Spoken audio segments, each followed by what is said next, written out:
Salam sejahtera Malaysia, selamat datang ke channel Fels Lifestyle. Info padu, info hangat disediakan di dalam channel ini.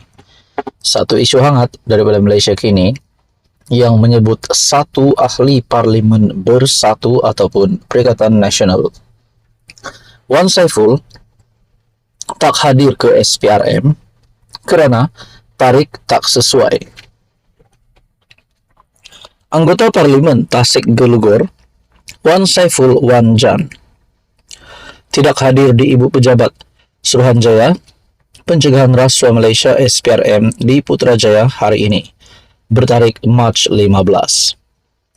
Dia antaranya berbuat demikian susulan tarikh yang tidak ditetapkannya didakwa tidak sesuai, selain membangkitkan soal kekebalan anggota Parlimen dalam Dewan Rakyat.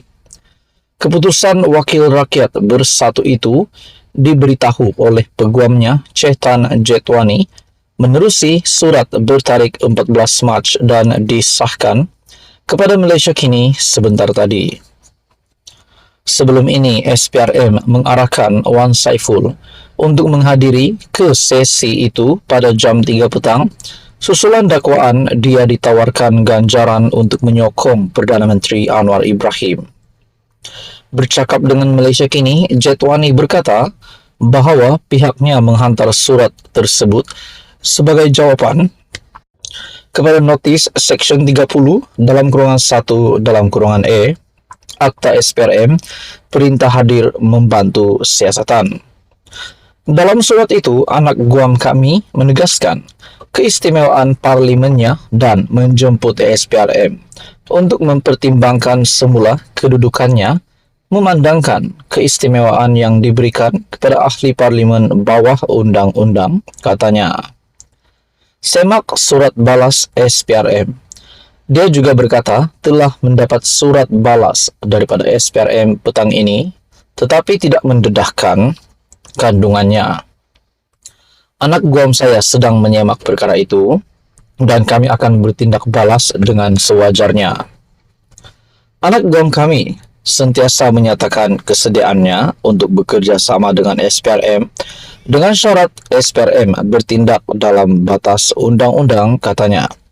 Sementara itu, Chetan berkata Wan Saiful tidak dapat hadir hari ini kerana perlu ke Pulau Pinang untuk melaksanakan tugas dan aktiviti rutin mingguan yang dirancang lebih awal.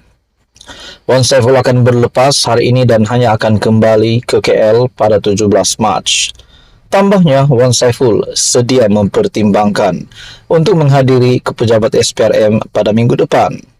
Seperti yang telah dimaklumkan kepada pihak SPRM sebelum ini, anak guam kami sedia memberikan kerjasama sekiranya pihak SPRM dapat menunjukkan kenapa Akta Majlis Parlimen Keistimewaan dan Kuasa 1952 boleh dilanggar dalam kes ini, sedangkan ucapan yang diberikan oleh anak guam kami adalah di Parlimen.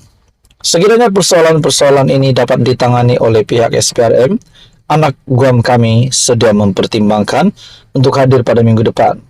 Ketua Pesuruhjaya SPRM Azam Baki berkata, menjadi tanggungjawab bagi mana-mana individu yang mendakwa ditawarkan rasuah untuk segera membuat laporan berlandaskan undang-undang untuk tindakan selanjutnya.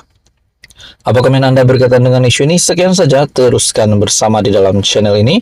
Untuk info yang seterusnya, jangan lupa tekan butang like, share, dan juga subscribe.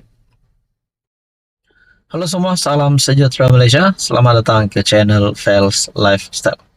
Saudara-saudara yang amat dihormati, sudah pasti ramai yang sudah mengetahui di mana PAS yang berhutang dengan bekas pencetak haraka. Namun kita juga mengetahui bahawa PAS sudah membayar RM659,000 kepada bekas pencetak haraka. Namun saudara-saudara, pendedahan terbaru yang menyebut PAS masih berhutang RM2 juta kepada bekas pencetak haraka.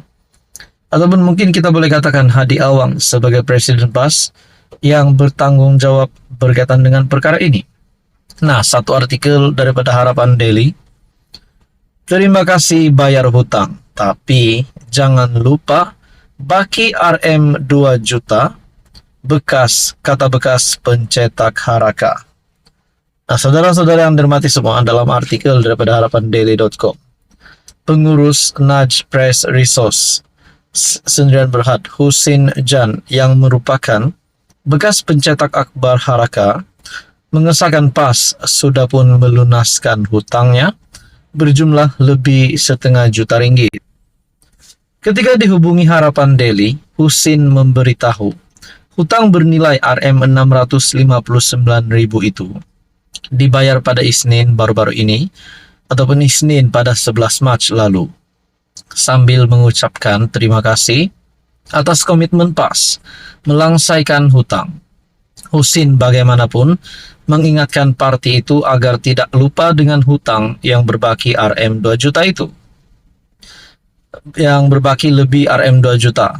Sejak 2019, PAS mempunyai pertikaian hutang yang melibatkan Haraka dan dua pencetaknya, yaitu Angkatan Edaran Enterprise Sendirian Berhad dan Naj Press Resource.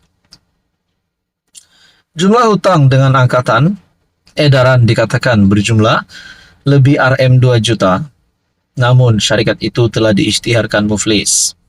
Bagaimanapun, pengurusan yang sama menubuhkan Naj Press Resource sebagai pengganti dan terus mencetak Haraka ketika itu. Sebelum ini, semua hutang dari Angkatan Edaran dia, PAS, pernah bersetuju untuk dialihkan kepada Naj, tapi masih belum dibayar. RM 659.000 yang kita bawa ke mahkamah pun sebab mereka tak nak bayar. Terima kasihlah dah bayar, tapi pada masa sama jangan lupa baki lagi RM 2 juta lebih itu. Kalau boleh bayarlah, kita ini orang Islam kan. Tak kiralah syarikat itu bankrupt ke tidak, hutang itu wajib bayar, katanya ketika dihubungi hari ini. Pada masa sama Husin berkata beliau sebenarnya gembira selepas hakim mengarahkan PAS membayar hutang Naj Press Resource kerana ia dapat membersihkan namanya yang selama ini dianggap sebagai kaki fitnah oleh penyokong PAS. Selama ini penyokong PAS anggap saya fitnah. Bila mahkamah suruh bayar, baru terbukti bahawa PAS tu betul-betul ada hutang dan saya pun tak memfitnah. Selama ini dia orang tak percaya, semua orang ingat saya ini pemfitnah. Sebelum ini orang cakap Husin Jan ni kaki fitnah. Benda ni walaupun berkait politik tapi kena natural lah. Kalau dia dah bayar kita, jangan cakap tak bayar. Tak betul lah, katanya lagi. Pada 2019, tular notis yang mendedahkan jumlah tunggakan hutang akhbar rasmi PAS, iaitu Haraka yang mencecah lebih RM 3 juta. Nah, saudara-saudara, di dalam kenyataan ini, saya tertarik dengan kenyataan RM 690.000 yang kita bawa ke mahkamah pun sebab mereka tak nak bayar. Jadi RM 2 juta itu, persoalannya adakah PAS benar-benar akan melangsaikan RM 2 juta itu atau tidak? Artikel daripada Harapan Daily pada 15 Mac. Apa komen Anda? Sekian saja, teruskan bersama di dalam channel ini untuk info yang seterusnya.